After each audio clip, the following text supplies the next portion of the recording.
Bonsoir à toutes, bonsoir à tous.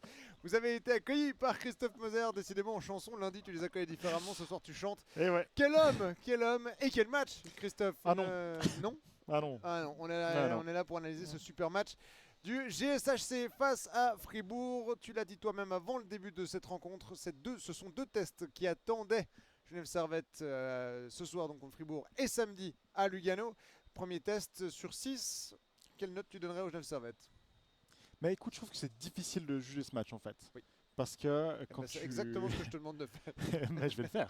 Mais je vais expliquer pourquoi c'est difficile d'abord, si tu permets. Parce que Oui. moi j'ai cette rigueur scientifique que tu n'as pas. 3 buts, c'est la pire avance. Pour la petite blague, donc 3 buts, c'est la pire avance. Et j'ai été checker les stats sur les 28 matchs où Genève Servette était mené 3 buts après premier tiers.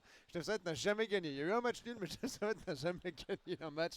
Donc cette statistique des 3 buts d'avance, Christophe l'a prise, on l'a chiffonnée et a marqué un super panier à distance. Et maintenant c'est même 29 matchs. 29 matchs, effectivement. Et voilà. Non, pourquoi c'est difficile de juger ce match? Parce que Genève Servette encaisse le premier but un peu à froid avec Julien Sprunger qui fait le tour de la cage, on le regarde faire gentiment, il fait une passe magnifique pour Biasca. D'ailleurs, je sais pas combien coûte la place de Tim Bernie pour assister au match comme ça, mais alors ça doit être devant cher, le gardien, c'était magnifique. Il était au premier plan. Il n'a servi à rien sur ce but de Tim Bernie. Ouais, il n'a pas servi à grand chose ce soir, Ouais, c'est vrai. disons-le. Et ensuite, Genève Servette marque assez rapidement après sur cette ligne dont on reparlera, Ouais. de Sakari Maninen notamment. Et là, on se dit, ok, c'est bon, ils sont lancés dans le match, Genève Servette va mieux. Et là, Robert Mayer marque, mais marque dans son propre but. Oui. Et il enchaîne avec une bourde, parce que Genève Servette a un powerplay, donc là on se dit c'est parfait, powerplay, on va égaliser. Et non, Christophe Berchi marque assez facilement, parce que Robert Mayer laisse passer le puck, il est remplacé, et là on se dit bon, c'est déjà compliqué, 2 buts, c'est la pire avance. Et Borgström marque encore sur une errance de la défense genevoise. Donc à la fin, tu as un premier tiers-temps, on passe complètement au travers, et puis après, c'est clair que c'est dur en fait, c'est dur d'apprécier de juger de la valeur de Genève Servette, parce que le premier tiers passé complètement à côté, bien aidé par Robert Mayer. Deuxième tiers-temps, Genève Servette est trop indiscipliné, prend beaucoup trop de pénalités, bien aidé par un arbitrage aussi. J'ai l'impression qu'on dit à chaque fois qu'on n'aime pas cracher sur l'arbitrage, mais à chaque fois on le fait quand même. Mais là, souvent. c'était des deux côtés. Disons qu'il y a des fautes assez évidentes, notamment des fers trébuchés, des canons dans les patins qui n'étaient pas sanctionnés, et des deux côtés. Beaucoup de discussions d'ailleurs entre les arbitres et puis les joueurs à la sortie. Et troisième tiers-temps, on a vu Genève Servette revenir très fort. Quand on regarde un peu les buts escomptés, on voit qu'à partir de la 25e minute à peu près, Genève Servette remonte clairement, mais trop maladroit devant la cage. Oui. Marque par Fairboon au début du troisième tiers. Là, on se dit, ok, pourquoi pas, 2 buts d'avance. Début fin de... Ouais, 50e minute. Ouais, ça dépend, tout est relatif dans la vie. Et on se dit, bon, 2 buts d'avance, c'est encore faisable. On s'attend à avoir une fin de match assez folle, surtout que Genève Servette sort son gardien très tôt. Oui. Et là, c'est la douche froide, but dans la cage vide. Boson arrive encore à marquer sur un bijou de passe d'Exxon. Là, on se dit, ok, pourquoi pas. Peut-être qu'on va passer la soirée la plus folle de la saison. Et en fait, il se passe rien. Non, elle arrivera, la soirée la plus folle de la saison. Elle n'est pas ce soir, mais elle non, et donc, tu n'as pas répondu à ma question. Une note sur 6. Du coup, je mets 3. 3. Ouais, je suis assez d'accord avec toi. Genève Servette c'est sabordé dans ce premier tiers, comme Genève Servette a le talent de faire.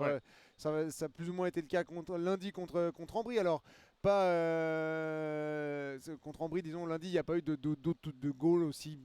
Enfin, c'est un autogol que marque Robert Mayer, mais vraiment il capte le puck au-dessus de lui, comme tous les gardiens font, et en fait, je sais pas ce qu'il veut faire, il ramène sa mitaine, et en fait, il lâche le puck dans son propre but. C'est même pas un tir où il est un peu coupable, non, là c'est le troisième où il est coupable sur un tir où Lancourt fait écran sur Becchi. D'ailleurs, il est tout de suite changé après ce goal-là. Mais c'est la grosse différence, c'est que contre Ambry, Genève Servette prenait les devants, menait le jeu. Ouais, c'est ça. Et c'est pour ça que je remettrais une note pire en fait dans la défaite contre Ambry, parce que là, il y avait quand même une grosse équipe en face.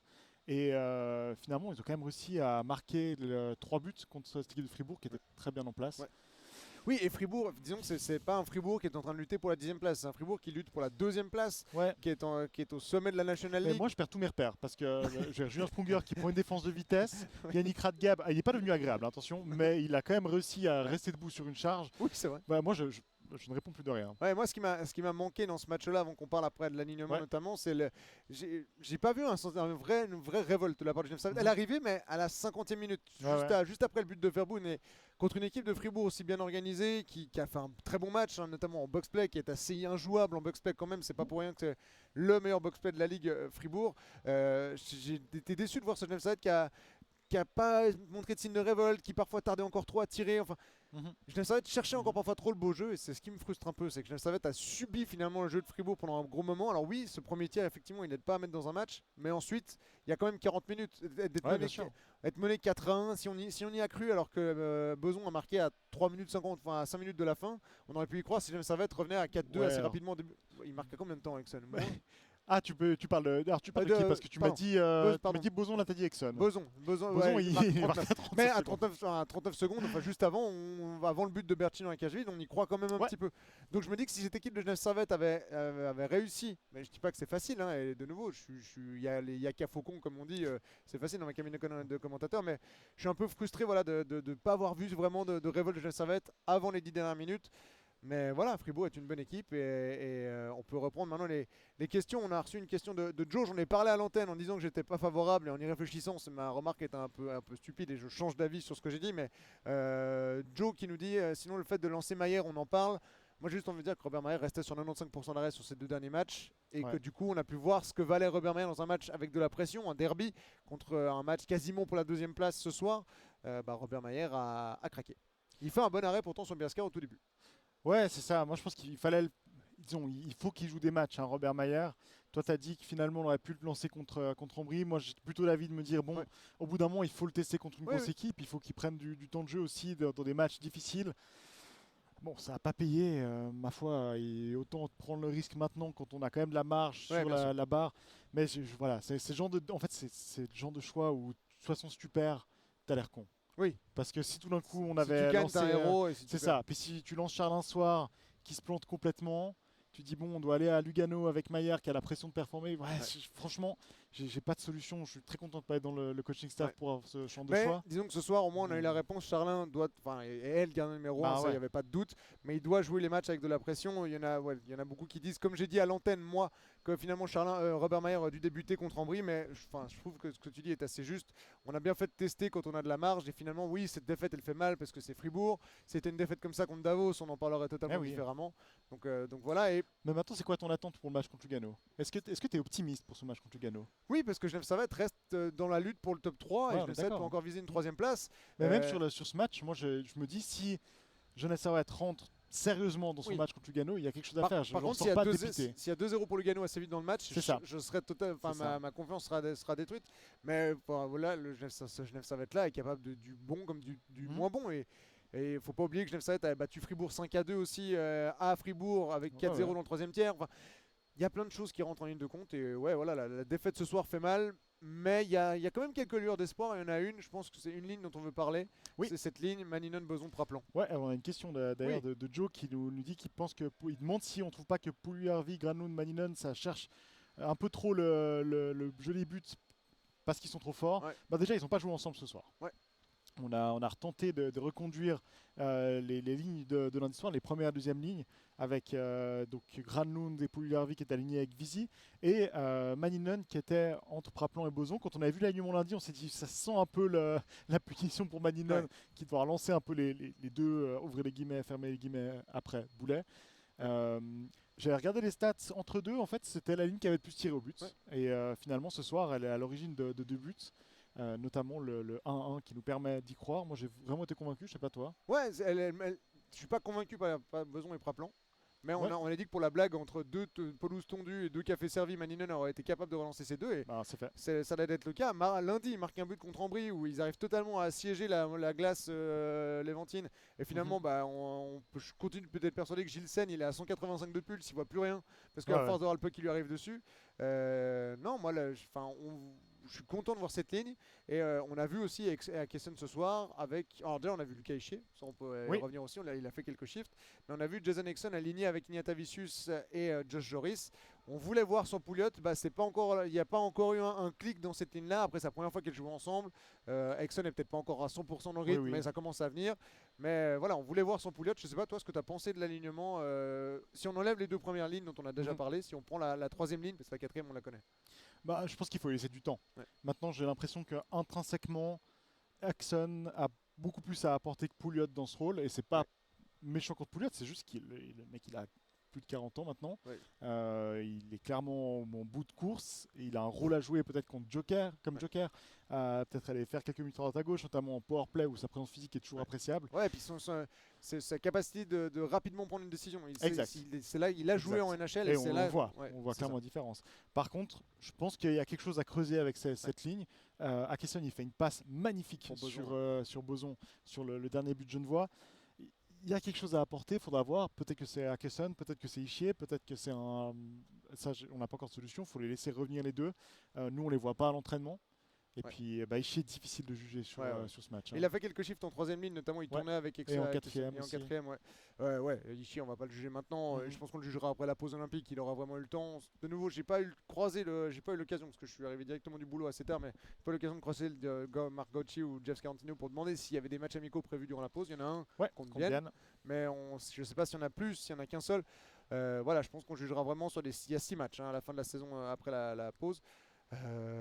Mais ouais, ce Genève Servette là,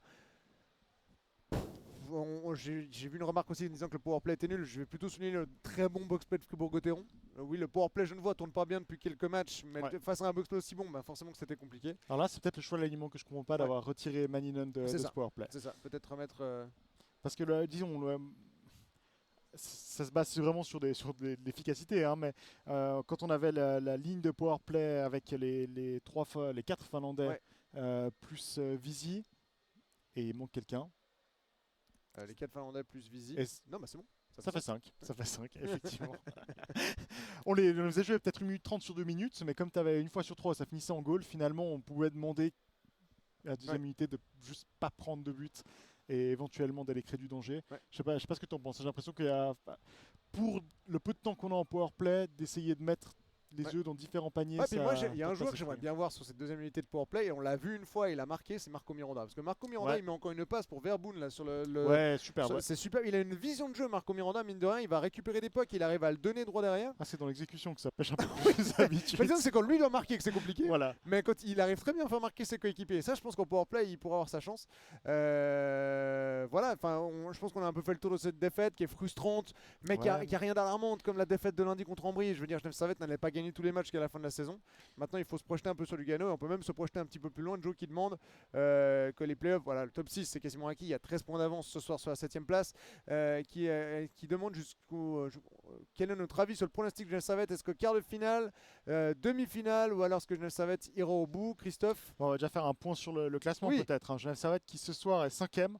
Est passé derrière Zurich qui n'a pas joué mais a du coup un match en moins pour le même nombre de points et a 1 point derrière Lugano avec le nombre de matchs, c'est-à-dire que si Genève Servette fait 1 point de plus que Lugano samedi, ça ne jouera toujours pas parce qu'il y a la confrontation directe, mais si Genève Servette l'emporte contre Lugano dans le temps réglementaire ou après l'emporte dans le temps réglementaire, passerait devant le Lugano. Lausanne est derrière Genève toujours avec 4 points d'écart.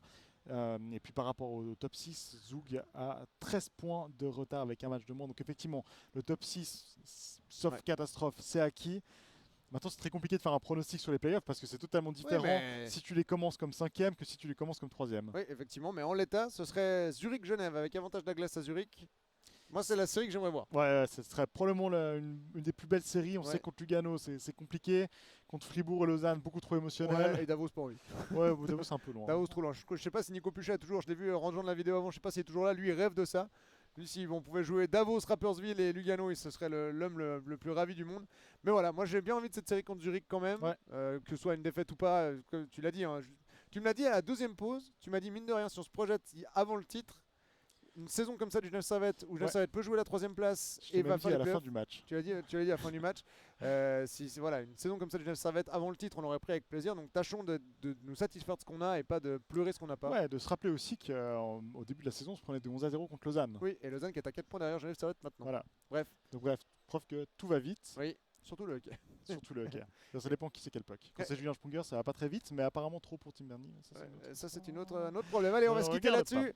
On se retrouve samedi en direct de Lugano avec Nico Puchat au commentaire pour le dernier match avant la trêve olympique. C'était le dernier 4ème tiers avant la pause olympique. Donc Christophe, je te serre la main. Je te serre la main aussi. On regarde la caméra en serrant la main. On regarde la caméra en serrant la main, comme si on avait signé un accord devant le Genève Servette. Voilà. Sébastien Tellet, 3 saisons. Christophe Moser plus 4 avec option. Bref, merci à toutes et à tous de nous avoir suivis en direct, en podcast, en replay. Bref, merci de nous avoir suivis et à la prochaine. Ciao.